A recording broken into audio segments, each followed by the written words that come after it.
Dragi otroci, lepo pozdravljeni.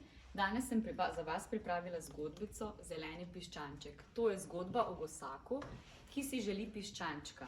Nekega dne res najde zelo čudno jajce in začne valiti.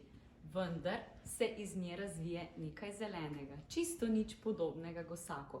Prisluhnite, tukaj se šele zgodbica začne.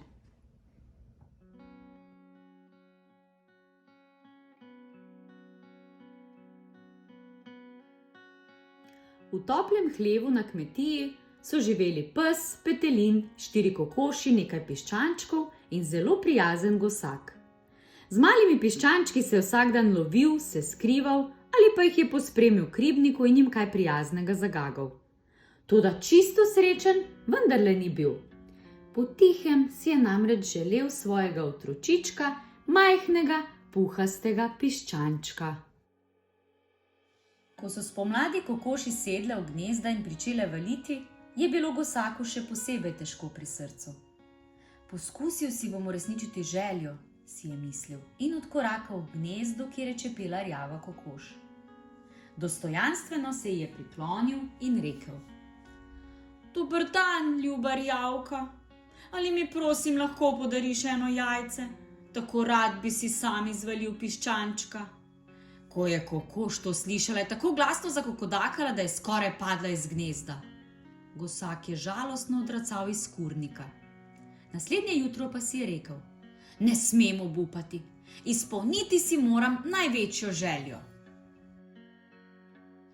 Napotil se je najprej v gnezdu, kjer je valila bela kokoš, nato v gnezdu črne kokoši in končno v gnezdu grahaste kokoši. Pred vsako se je kar se da vljudno priklonil in poprosil: Bi mi prosim lahko dala en svoj jajček, tako rad bi si sam izvalil piščančka. Ko so kure slišale gosakovo prošnjo, so se razjezile in se tako razkokodakale, da so skoraj popadale iz gnezd.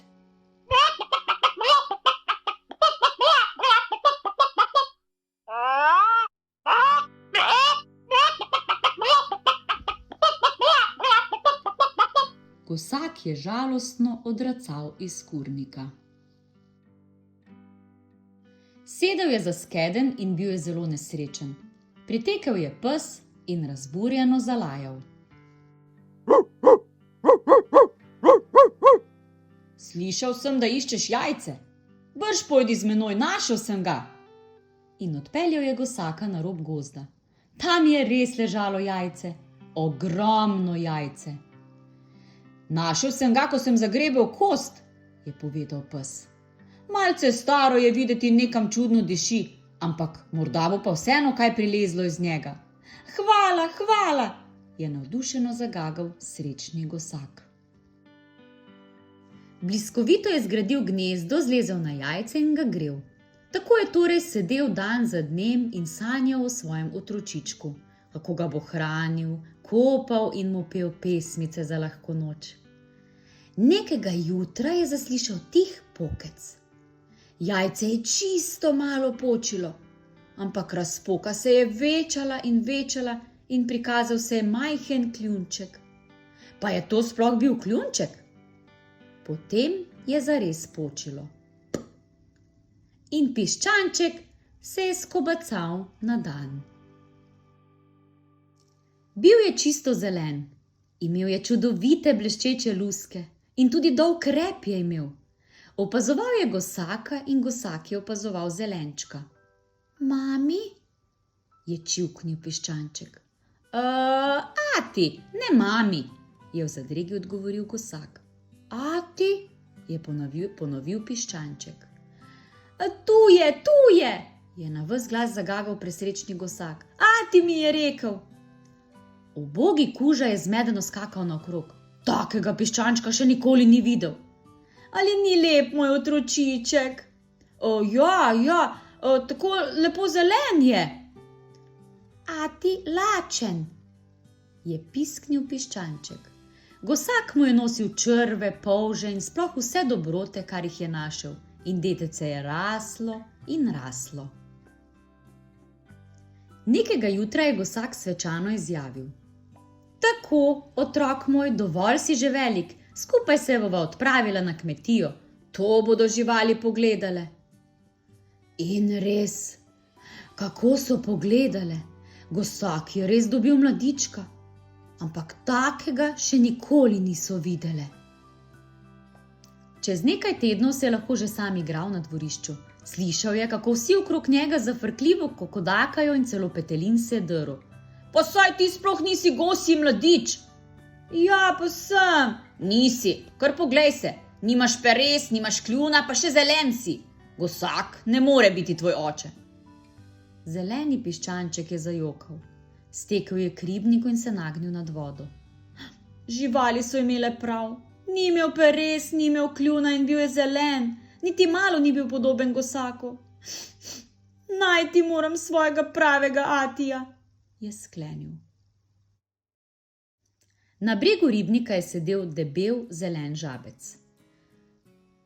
Ti si pa tako zelen kot jaz, je srečen skriknil malček. A si ti moj ati? Kvak, kvak, žal mi je, nisem.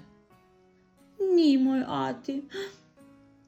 V ribniku je plavala velika riba z zelenimi luskami. A si ti moj ati?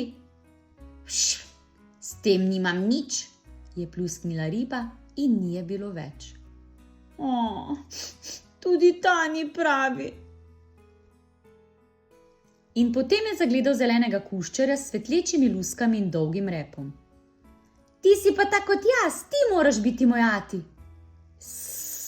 Nisem, se je oglasil kuščar. Pa si? Ne, pa nisem. Take živali kot si ti še nikoli nisem videl. Ampak jaz sem tu, je obupano zatulil malček. Nekomu vendar moram biti podoben, kdo je potem moj ati? Jaz prav gotovo ne, je zatrdil kuščar in se odplazil stran. Mali zeleni piščanček je bil spet sam. Če je še tako iskal, nikjer ni bilo nobenega zelenega očeta. Žalosten je obsedel pod drevesom. Sonce je zahajalo. Piščanček je bil lačen. Kdo bi mu dal kaj hrane? Utrujen je bil. Kdo bi mu zgradil gnezdo? Sam je bil. Kje je kdo, ki bi ga imel rad? Nenadoma pa je poskočil in stekel.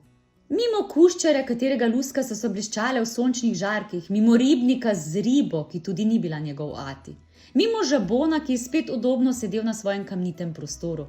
Tekel je hitreje in hitreje. Zdaj je vedel, kje lahko najde svojega pravega očeta.